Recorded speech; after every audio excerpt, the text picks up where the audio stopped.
ইতিহাসের পাতায় কিছু ঘটনা থাকে না, কিন্তু সেগুলো একদিন মানুষের হৃদয়ে কিংবদন্তি হয়ে বেঁচে থাকে। আজ জানাবো রবীন্দ্রনাথ ঠাকুরের জীবনের এমন এক রহস্যজনক ঘটনা, হারানো চিঠির গল্প। 1890 সালের কথা। শান্তিনিকেতনে শান্ত পরিবেশে বসে কবিগুরু লিখছেন তার নতুন কবিতার খসড়া।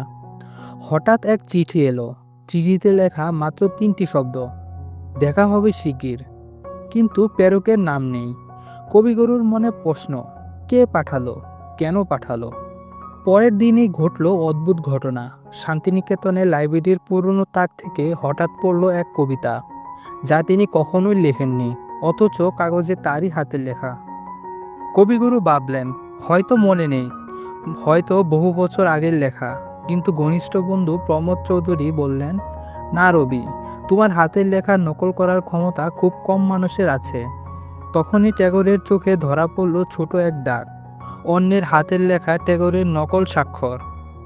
কয়েকদিন পর সত্য প্রকাশ পেল।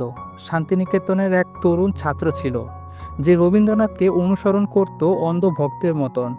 সে নকল করে কবিতা লিখত আর ভাবত একদিন গুরু নিজেই তাকে চিনে নেবেন। কিন্তু রাগ না করে রবীন্দ্রনাথ হাসলেন এবং সেই ছাত্রকে ডেকে বললেন, অনুকরণ দিয়ে পথ শুরু করা যায় ঠিকই, কিন্তু নিজের পথ খুঁজে নিতে হয় নিজের শব্দে। সেই ছাত্র পরবর্তী সময়ে বিখ্যাত সাহিত্যিক হয়ে ওঠে, যদিও তার নাম ইতিহাসে তেমন নেই।